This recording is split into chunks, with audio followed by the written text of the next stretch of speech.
작년 연말쯤에 전라도 광주에서 자동차가 사고가 난 적이 있습니다. 60대 운전자가 운전을 하다가 중앙 분리대를 들이받고 그 다음에 의식을 잃은 후에 차에 불이 붙기 시작했어요. 불이 이제 점점 자동차 전체로 번져나갈 때에 마침 그 지역을 지나던 젊은 사람 2명이 그것을 보고는 급히 자동차로 쫓아갔습니다. 그런데 아무리 문을 열으려고 해도 문이 열리지가 않아요. 운전자는 의식 없이 쓰러져 있고 불은 점점 이렇게 타오르가니까, 그래서 그냥 문이 안 열리니까 야구방망이를 가지고 옵니다. 그러니까 그걸 가지고 막 문을 두드려도 깨지질 않아요. 그리고 돌멩이를 가고 내리치기도 해도 이게 구조하는데 그렇게 큰 도움이 안 되고, 그런 사이에 불이 이제 점점 퍼져가지고 언제든지 또 폭발할 수도 모르는 그런 어떤 불안감이 엄습을 하기 시작했어요. 이렇게 이 두 젊은이들이 이 불이 막 점점 퍼지는 거 보고 이러다가 차가 폭발하는 거 아닐까 뭐 이런 염려가 되면서도, 그러나 피신한다면 이 운전자가 어떻게 되겠어요?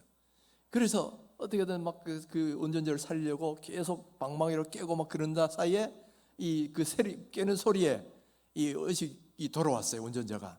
그래서 문을 열고 나와서 생명을 건졌다라는 그런 기사가 거기에 난 것을 봤어요.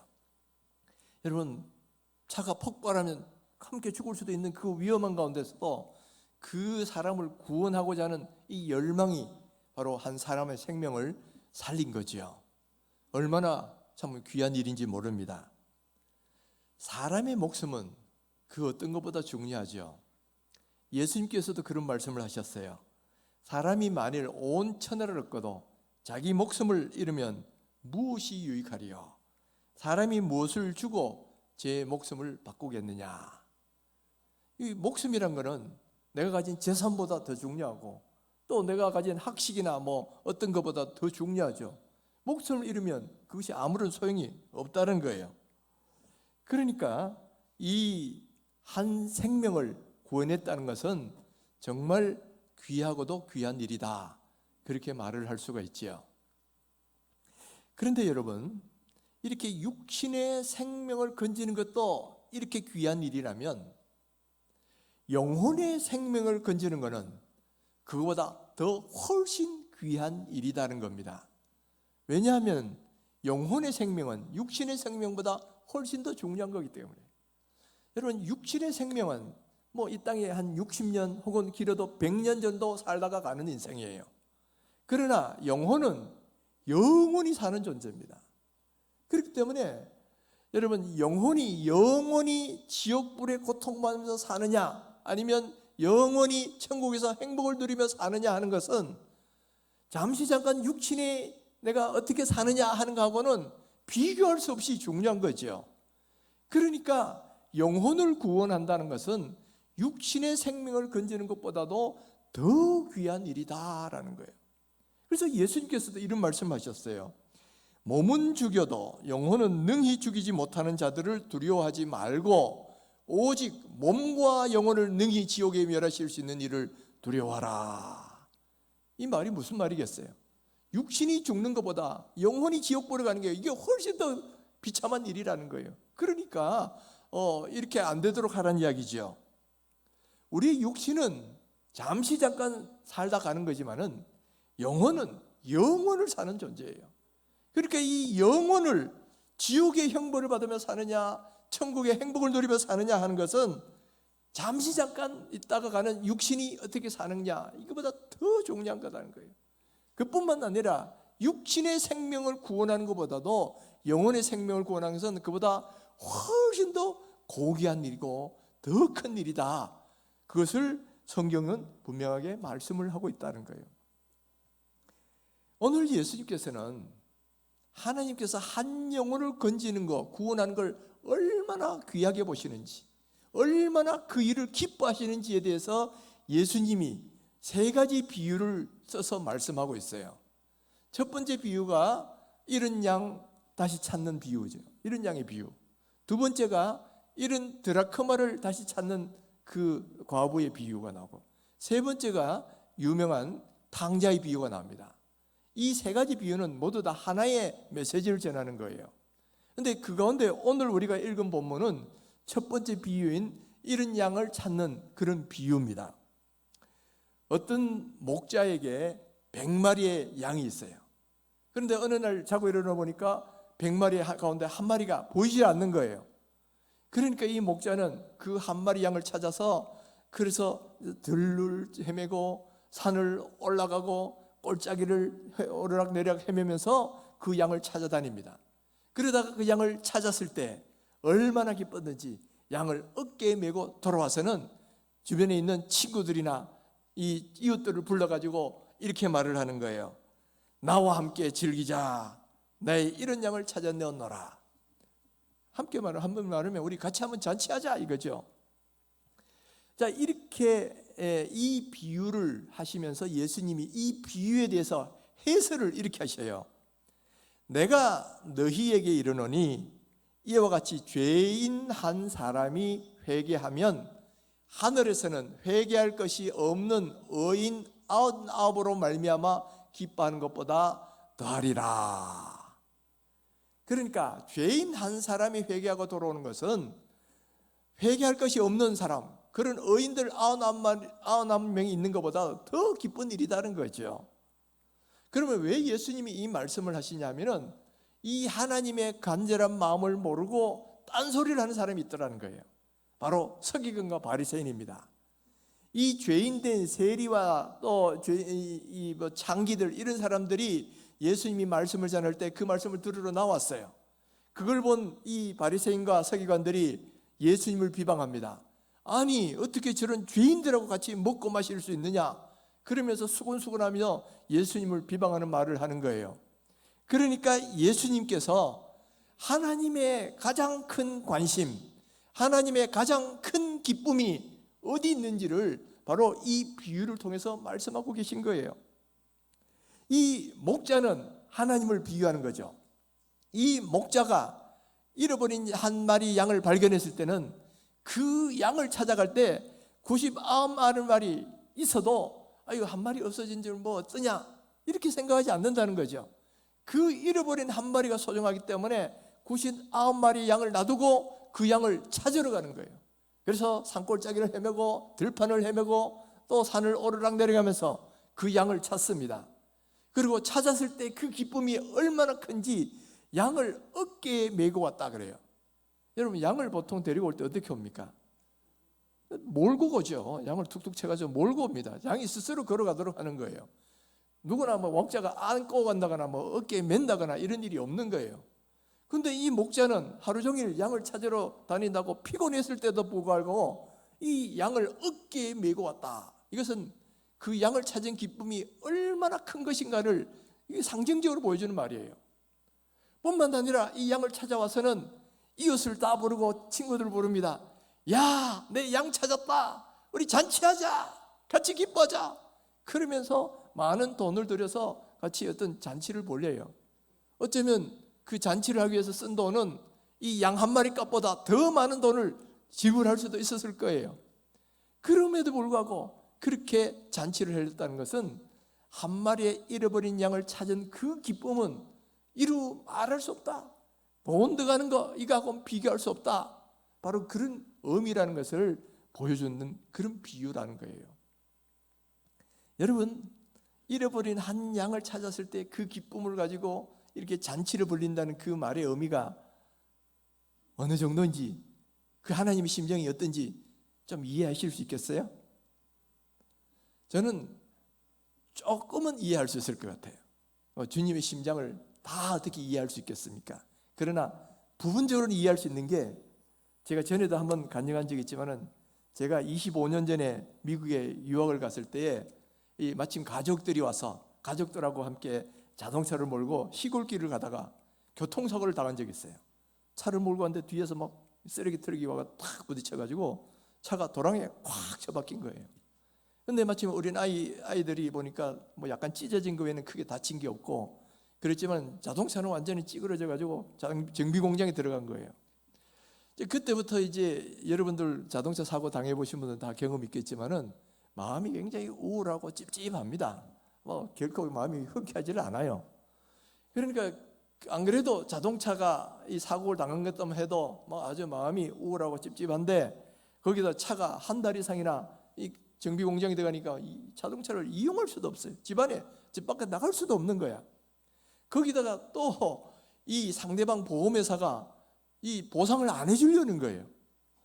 그러니까 이게 때문에 아주 골치 아파가지고 그러고 있는데 마침 제가 보험을 가입한 그 에이전트가 이런 경우에 15불만 내면 되니까 소액 재판을 하라는 거예요. 그래가지고 한국에서도 한 번도 가본 적이 없는 법원에다가 제가 이렇게 소액 재판을 신청을 해가지고 법정에 서게 된 겁니다. 그래서 이 법원의 날짜까지 기다리는데 그동안에 뭐 결과가 어떻게 될지 알지도 못하지, 나를 도와줄 사람도 별로 없지, 또 말도 잘 안 통하지, 뭐 이런 상황에서 기다릴 때 얼마나 마음이 불안, 초조, 우울 뭐 이런 것이 있는지는 몰라요. 그렇게 한 두세 달 기다리다가 드디어 재판 날짜가 돼가지고 법정에 갔는데 가보니까 조마조마 기다리는데 상대방 보험회사에서 나오질 않은 거예요. 안 나오면 100% 승소거든. 그래가지고 100% 승소해서 모두 다 이 배상을 받게 됐죠. 그동안 3개월 동안 아주 불안, 초조, 우울증 가운데서 막 기다리던 그 모든 것이 그냥 한순간에 싹 해결이 돼버린 거예요. 그때 기쁨이 정말 얼마나 기쁘든지 뭐 우리 영혼이 뭐 벗어났도다 뭐 그런 찬송이 있잖아요. 마치 그냥 사냥꾼의 올무에서 벗어나듯이 벗어난 새처럼 참 마음이 너무 기쁜 거예요. 그래가지고 저를 위해서 염려해주고 기도해준 모든 교회 유학생들 다 초청했습니다. 그리고 우리 잔치하자 그래가지고 막 비용을 많이 들여가지고 막 그냥 기쁨 그날 저녁 파티를 열었죠. 그러니까 돈이 많이 들어가도 사실 그거 전혀 신경이 안 되는 거예요. 왜냐하면 그 기쁨이 너무나 크기 때문에 함께 그 기쁨을 다른 사람들과 나눌 수 있었다는 거죠. 바로 그때 제가 조금 깨달은 게 뭐냐면은 잃어버린 양을 찾았을 때 바로 그 목자가 잔치를 벌였다는 그 기쁨이 바로 이런 것이 아니겠는가. 한 영혼이 돌아올 때 하나님이 기뻐하시는 그 기쁨이 바로 이런 것이 아니겠는가 하는 것을 제가 조금은 이렇게 체험해 볼 수가 있었다는 거예요. 여러분, 하나님의 관심이 바로 여기 있습니다. 하나님의 관심은 한 영혼이 주님께 돌아오는 거, 거기에 관심이 있어요. 그리고 한 영혼이 돌아올 때는 그만큼 우리 하나님은 기뻐하신다는 거예요. 심지어는 회개할 것이 없는 이미 잘 믿고 있는 사람 99명보다도 그 한 사람 돌아오는 것을 더 기뻐한다라는 거예요. 우리 식으로 말한다면 오늘 여기 이렇게 모여서 하나님께 예배하는 거 하나님 대단히 기뻐하시잖아요. 또 성도들이 서로 사랑하면서 모이는 거 대단히 기뻐하셔요. 그리고 또 누군가 와서 일찍부터 우리 성가대처럼 봉사하고 섬기고 이런 분들을 보시면 하나님 정말 기뻐하시고 막 복을 주고 싶어 하실 거예요. 그런데 그것도 기뻐하시지만은 우리 하나님이 더 기뻐하시는 것이 있다는 거예요. 그것은 뭐냐면은 저기 안 믿는 사람이 오늘 교회에 들어가가지고 예수 믿기 시작하고 그랬을 때 하나님이 그거 보시면 너무너무 그걸 기뻐하신다. 그만큼 한 영혼이 주님을 믿고 건짐을 받는다는 것은 이거는 다른 것과는 비교할 수 없는 그런 귀한 것이기 때문에 그렇다는 거예요. 그러니까 하나님의 관심은, 하나님의 제일 관심은 이 땅에 공의가 실현되는 것도 아니고 또 사람들이 서로 사랑하면서 지내는 것도 아니에요. 물론 그것도 원하시지만은 그러나 가장 큰 관심은 뭐냐? 죄인된 우리 인간들이 예수 믿고 구원받는 거, 이것이 우리 하나님의 제일 큰 관심이에요. 그리고 그런 일이 벌어질 때 제일 크게 기뻐하신다라는 거예요. 우리가 성경을 읽어보면 구약 창세기부터 신약 요한계시록까지 모든 내용에는 제일 중요한 게 바로 영혼에 대한 하나님의 계획과 사랑, 이것이 다 비어 있는 거예요. 그래서 성경의 핵심적 줄거리가 뭐냐? 우리 죄인된 우리를 건지시기 위한 하나님의 계획, 그리고 이 계획에 따라 인간이 되셔서 이 땅에 오셔서 십자가에 달려 돌아가신 우리 예수님의 그 모든 행적, 그리고 예수님의 명령을 받아서 이 복음을 전하기 위해서 이 많은 사람들에게 복음을 전하러 다니는 바로 그 제자들의 행적과 모든 가르침, 이것이 모든 성경의 핵심적 가르침이라는 거예요. 그렇기 때문에 주님의 가장 큰 관심, 한 영혼을 구원하는 것이야말로 하나님을 가장 기쁘시게 하는 거예요. 그러니까 예수님께서도 마지막 성전하시면서 마지막 당부하신 것이 뭐냐면은 땅끝까지 이르러 내 증인되라, 모든 민족으로 가서 제자 삼으라, 바로 이것이라는 거예요. 그러니까 이 복음 전도의 사명이야말로 우리 성도들이 가장 힘을 기울여서 해야 될 가장 귀한 사역이다라는 거예요. 그러니까 여러분, 복음 전도 우선적으로 우리가 생각하셔야 된다는 거예요. 우리는 어떻게 보면 복음의 빚진 자들이에요. 누군가가 땅끝까지를 전하라 이 말씀을 듣고 우리나라에 와서 복음을 전해줬기 때문에, 또 그 복음을 들은 사람이 전하고 전해가지고 또 누군가가 나에게 복음을 전해줬기 때문에 오늘 우리가 예수 믿고 이 자리에 있잖아요. 그러니까 우리는 한편은 우리에게 복음을 전해준 사람들의 빚을 지고 있는 거예요. 복음의 빚을 지고 있어요. 그래서 바울은 이것을 복음의 빚진 자다 이렇게 표현하고 있죠. 여러분, 빚이라는 것은 뭐냐면은 반드시 갚아야 되는 거예요. 이 빚이라는 건 아주 무서운 겁니다. 저는 빚이 얼마나 무서운지 이것도 체험을 많이 해봤어요. 제가 중학교 다닐 때 저희 부친이 하신 사업이 실패해가지고 아주 큰 빚을 지게 됐단 말이에요. 그러니까 그 근로자들 임금을 못 주니까 이분들이 날마다 찾아와가지고 그냥 돈 내놓으라고 그렇게 그 손을 피고 가는 걸 봤어요. 그리고 어떤 분은 TV도, 우리가 아이들이 보는 TV도 들고 가가지고 가져가시더라고요. 그때 빚이란 건 이렇게 무서운 거구나. 제가 그거를 깨닫고는 저는 웬만해서는 빚을 안 지려고 노력을 해요. 어쩌다가 용절을 받아야 되는 상황이 되더라도 빨리 갚아야지 빚 지고는 참 살지는 못하겠더라고요. 이렇게 카드를 써도 일시불로 해버리지 할부, 그게 무이자 할부라도 이게 뭔가 빚지는 기분이 들어가지고 안 돼. 그래서 모두 다 일시불로 해버리고 그러죠. 그리고 이 빚진 자들의 고통이 얼마나 큰지를 제가 경험을 해봤기 때문에 제가 우리 성도님들을 위해 기도할 때도 먼저는 몸이 아픈 분들, 가족군을 위해 기도하는 분들, 이런 분들을 위해 기도하시면서도 또 제가 늘 새벽마다 기도하는 게 그거예요. 하나님, 빚의 질고에 시달리는 분들, 빚의 질고에서 벗어날 수 있게 해주십시오. 이게 빚이라는 것은 사람을 옥죄는 그런 그런 거 같은 거예요. 그러니까 족쇄 같은 걸 벗어나야지. 그러니까 여러분, 빚이라는 건 그렇게 반드시 갚아야 되는 건데 복음의 빚도 마찬가지인 거예요. 여러분, 일반 돈 빌리는 빚은 갚아야 되고 복음의 빚은 안 갚아야 되고 그거 아닙니다. 복음의 빚도 갚아야 된다는 거예요.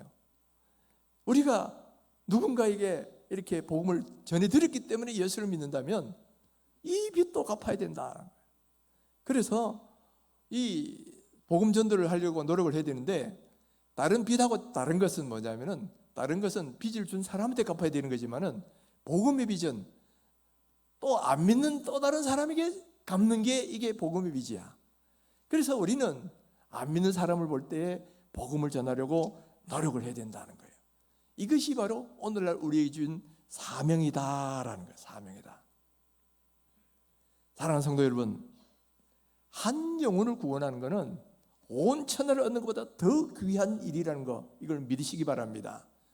그리고 한 영혼을 구원하는 것은 우리 하나님이 가장 원하시고 관심 분야예요. 그리고 이 한 영혼이 돌아오면 하나님이 무엇보다도 기뻐하시고 하늘에서는 잔치를 여신다, 그렇게 말씀을 하고 있죠. 그러니까 여러분, 이 복음 전도의 사명을 정말 내 것으로 알고 그렇게 열심히 노력하셔야 되는데, 사실은 그렇게 잘 안 되죠. 우리의 현실은 그렇게 되질 않아요. 하긴 해야 되는데, 그러나 왠지 부담스럽고 또 잘 이렇게 전도하고 싶은 열망도 그렇게 안 생길 때가 많아요. 심지어 가족들의 전도도 그렇게 큰 열망이 안 생깁니다. 왜 그럴까? 그 보면 결론을 말하면 한마디로 말해서 우리의 믿음이 부족한 거다. 무슨 믿음? 하나님의 말씀을 문자 그대로 확신하는 믿음이 부족하다. 여러분, 한번 질문해 보십시다. 천국과 지옥이 있는 거 믿으세요? 또 예수 믿는 사람은 천국 가지만은 예수 믿지 않으면 영원한 지옥불에 가서 고통받는다는 거 믿으세요? 예, 지금 많은 분들이 아멘 하셨는데 여러분들이 정말 그걸 믿고 있다고 저는 확신합니다. 그런데 믿기는 믿는데 문제는 이거를 100% 확실하게 믿지를 못하는 거예요. 100% 확실하게 믿지를 못하니까 전도에 대한 간절한 열망이 안 생기는 거야. 여러분 한번 생각해 보십시오. 만약에 우리 아이가, 자녀가 지금 세월호 혹은 이태원 그가 어떻게 일이 벌어진지 우리 다 알고 있잖아요. 그런데 알고 있는데 만약 거기 간다라고 여러분 상상을 해보십시오. 그러면 어떤 반응을 보입니까? 우리 아이 절대로 거기 못 가게 말릴 거예요. 거기 가면 분명히 너 죽어. 그러면 너 절대로 가서는 안 돼. 말릴 겁니다. 근데 아이들은 뭔가 압니까? 난 싫어, 갈래. 그러고 막 그러면 어떻게 해요? 막 붙들고 끌어앉아 때려서라도 못 가게 막을 거예요. 왜냐하면은 거기 가면 아이가 목숨을 잃을 수 있는데 어떻게 우리 자녀를 보내겠습니까? 그런데 여러분, 지금 우리 아이가 예수를 안 믿어가지고 지옥을 향해 가고 있어요. 그런데도 그 정도로 정말 절대 못 가! 가면 안 돼! 그런 정도로 여러분 자녀들에게 말을 하고 있습니까? 아니잖아요. 정말 육신의 생명을 잃은 그런 곳, 위험한 곳에 간다면 여러분 쌍수 들고 말리실 거예요. 그러나 지금 분명히 우리 아이들이 예수 안 믿고 저 지옥을 향해 가고 있는데도 그런 절박한 마음이 안 생기잖아요. 그 이유는 뭘까요? 눈앞에 지옥이 있다는 거, 이걸 100% 확신을 못하기 때문에 그래요. 여러분 만약에 우리 눈앞에 지금 지옥불이 막 보여요. 거기에 막 고통받는 사람이 있고 예수 안 믿는 사람이 막 거기 막 빠지는 걸 막 보고 있다면 여러분 그렇게 하지는 않겠죠. 가서 당장에 가가지고 우리 아이들을 막 절대로 못 가게 그냥 저기 봐라 저기 가면 이렇게 돼 그러니까 너 꼭 예수 믿어야 돼 그러고 아주 막 그냥 간절한 마음으로 아이들을 울면서도 이야기하고 복음을 전할 거예요. 그런데 실제로 우리가 그런 모습이 안 되고 있다는 건 뭘 말하느냐면 그 정도 100% 확신을 체감을 못하니까 그런 열망이 안 생긴다는 거다 이 말이에요. 여기서 우리가 내 마음에 정말 그런 열망이 생기지 않는다 그러면 하나님 앞에 기도하셔야 돼요. 하나님, 제가 왜 이렇게 복음 전도의 열망이 안 생기고 우리 아이가 분명히 예수 안 믿으면 지옥 간다고 머리로는 믿는데도 이렇게 열정이 안 생기는지, 그렇다 그러면 하나님 저에게도 이 지옥불의 고통이 얼마나 큰 것인지 깨달을 수 있게 해달라고 기도하셔야 돼요. 반대로 천국의 그 영광과 기쁨이 얼마나 큰 것인지 내가 체험할 수 있게 해달라고 그렇게 기도하시고, 그러면 내 자녀들, 내 부모님, 내 남편과 아내 이렇게 믿지 않는 사람들에 대해서 간절한 마음이 생길 거란 말이에요. 그리고 그 간절한 마음을 갖고 그들을 위하여 기도하고 어떻게든 전도하고자 하는 열망이 적어도 생겨난다 이 말이에요. 믿지는 않아도 그래도 안타까운 마음으로 그들에게 복음을 전하고자 하는 이 열망이 우리에게 생겨날 거란 말이죠. 여러분 내 마음속에 그런 확신이, 그런 열망이 없다 그러면 하나님께 기도하셔야 돼요. 하나님, 믿음은 바라는 것들이 실상이요 보이지 않는 것들이 증거라 그랬습니다. 우리가 성경을 통해서 천국과 지옥을 알죠. 있다는 게 아니죠. 그런데 그것이 마치 내 눈앞에 보이는 것처럼 하나님 그렇게 확신하는 게 믿음이라고 했는데, 그 내 눈앞에 있는 것처럼 확신할 수 있는 그런 믿음 저에게 허락하여 주시옵소서.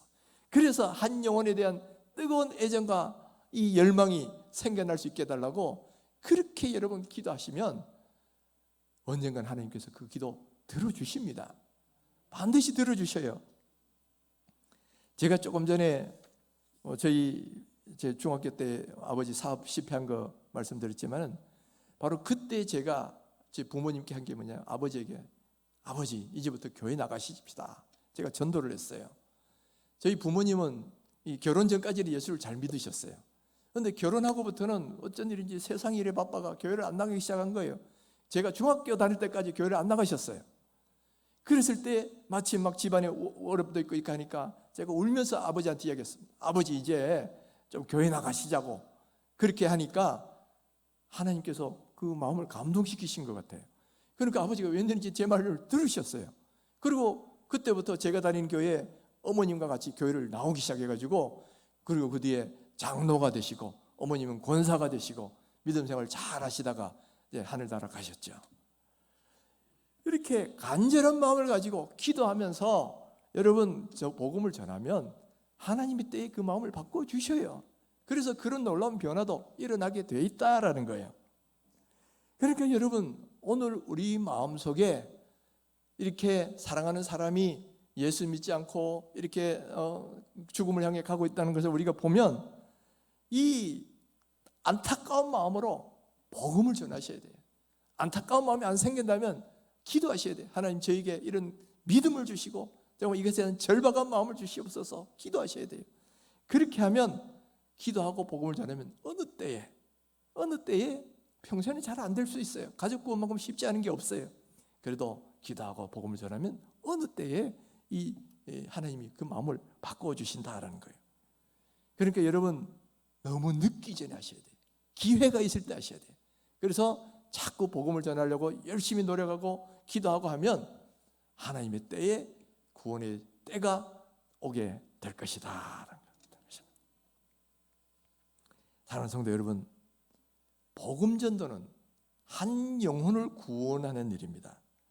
그리고 복음 전도는 지옥에서 영원히 고통받을 사람을 건져내서 천국에 가게 하는 일이에요. 그러니까 여러분, 가족을 위해서, 친구를 위해서 기도하셔야 돼요. 또 이 일은 하나님이 가장 원하시는 거고 가장 기뻐하시는 일이에요. 또 우리가 이 일을 하면 하늘에서 상을 받을 때 가장 큰 상을 받는 거예요. 한 영혼을 구하는 것이 가장 귀한 거라면 가장 귀한 일을 한 사람에게는 가장 큰 상을 주시겠죠, 당연히. 그러니까 하늘에서 상도 큼이라, 바로 이런 상을 우리가 받게 된다는 거죠. 그래서 여러분, 이제부터 다시 복음 전도의 열망을 가지고 이제는 기도하시자라는 거예요. 우리가 지난 3년 동안 코로나 기간을 지나면서 사실은 복음 전도를 적극적으로 하지를 못했어요. 왜 못했는지 여러분들도 다 이해하시려고 믿습니다. 그러나 올해부터는 이제 모든 것을 정상화하는 과정이라는 거예요. 그래서 이제 다시 복음 전도도 주님이 가장 기뻐하시는 사명이고 교회의 제1의 사명인 복음 전도의 사명도 이제부터 열심히 감당하자라는 거예요. 그래서 올해는 우리 전도대도 열심히 활동도 하시고요. 무엇보다도 6월 달에 행복축제를 계획을 하고 있어요. 그래서 그때가 되면 믿지 않는 사람을 다 데리고 와서 복음을 전해서 믿게 하려는 그런 어떤 집회를 가지려는 거죠. 그러려면 직전에 가서는 안 되는 거예요. 지금부터 준비하셔야 돼요. 그래서 여러분, 지금부터 준비하시는데 뭘 준비하느냐면, 먼저는 내가 전도할 대상자들을 가지고 태신자를 품으셔야 돼요. 품어야 달걀이 뿅아리가 되지. 여러분, 품지도 않은데 갑자기 구원받는다, 이거는 거의 있을 수가 없어요. 그래서 내가 전도할 사람들을 내 마음에 품고 그분들을 위해서 기도하는 겁니다. 그래서 사랑하는 내 가족, 또 그리고 친구, 친척, 거래처 직원들, 또 옆집 이웃 사람들, 또 내가 자주 가는 가게 주인, 이런 분들 만나는 사람이 있으면 이제는 적극적으로 접근해가지고 복음을 전하려고 하셔야 된다라는 거예요. 그래도 여러분, 나는 전도할 사람이 마땅치 않는다 그러면 여러분, 이렇게 하셔도 좋아요. 코로나 이전에는 우리 교회 잘 나오셨는데 지금 코로나 이후에 안 나오는 분들 계시잖아요. 여러분, 셀에서도 그렇고 전도에도 그렇고 지금 안 나오시는 분들이 많이 있어요. 거의 한 20, 30%나 있어요. 그러면 그런 분들을 여러분 태신자로 마음에 품으셔도 돼요. 그분들을 마치 잃은 양 찾게 하는 것처럼, 잃어버린 양을 찾는 걸로 그렇게 태신자로 품고 기도하시고 그분들을 다시 모시고 나오도록 그렇게 하셔도 돼요. 어떻게든 여러분, 새로운 사람들, 이런 사람 품고 전도하셔도 되고, 기존에 우리에게 나오셨던 분들 지금 안 나오는 사람들을 잃은 양 찾기 차원에서 그분들을 품고 기도하고 전도하셔도 된다라는 거예요. 그래서 여러분, 그분들 품고 기도하시되 가능하면 여러분 그걸 적어서 교회도 셀을 리더를 통해서 교회도 제출해 주시면 교회도 이제 모일 때마다 그분들 이름을 부르면서 같이 기도하는 거예요. 같이 기도하고 또 그래서 나중에 교회에서도 같이 또 전도하는 거죠. 근데 여러분 텐자 작정할 때는 그래도 이번 행복축제에 데리고 오시려고 할 분들을 쓰셔야 됩니다. 어떤 분들은 아예 매년 자기 가족만 막 쓰시는 분들이 있어요. 그러고는 뭐 전혀 데리고 오시질 뭐 어떤 그것도 안 되고, 그렇게 되면 이 의미가 없어요. 가족을 정말 데리고 오실 그런 굳은 결심이 있으면 그분들을 쓰시면 돼요. 근데 그냥 습관적으로 쓰시고 별 노력도 안 하시고 이러면 그 쓴 의미가 별로 없다는 거예요. 내가 이번에 꼭 행복축제 모시고 오겠다, 그런 열망을 가진 분, 확신을 가진 분, 그런 분들을 쓰시고 품으시고 또 놓고 기도하시자. 그러면 기도하고 그다음 적극적으로 관계 맺기도 하는 거죠. 가서 인사도 하고 대화도 하고 차도 한잔 마시고 뭐 그런 가운데 그분을 교회로 초청하는 거죠. 그래서 우리가 한 영혼을 구할 수만 있다면, 여러분 이것은 하나님이 너무나 기뻐하신 일이고 천국에서는 잔치가 열리는 바로 그와 같은 일이 될 것이라는 거예요. 그리고 우리는 또한 무엇보다 천하보다 귀한 한 생명을 구하는 가장 귀한 일을 하는 사람이 될 것이라는 거예요. 그래서 여러분 원래 이제 두 번째 주제요. 그래서 지금 하나씩 다 마음속에 굳게 결심하십시다. 원래 내 행복축제까지 내가 누구를 복음을 전해야겠다. 그래서 누구를 행복축제에 데리고 와서 꼭 예수 믿고 있는 사람 되게 그렇게 노력을 해보겠다. 그런 분들 다 마음에 한 번씩 품으십시오. 품어서 여러분들을 다 데리고 오세요. 물론 한 3분쯤 품어야 한 번 올지 말지입니다. 그래서 품기는 좀 더 한 3분쯤 품으시고, 그 중에서 특별히 내가 더 집중적으로 하실 분이 있으면 그분에게 그렇게 하셔서 꼭 여러분 이번 행복축제에 한 분씩 모시고 오셔서 그분들이 할 수만 있으면 예수의 복음을 듣고 구원을 받게 되는 놀라운 은혜를 경험할 수 있게 되기를 바랍니다. 그리고 이 일에 바로 여기 있는 우리 온 성도들이 다 쓰임받는 그런 귀한 성도님 되시기를 주님의 이름으로 축원합니다.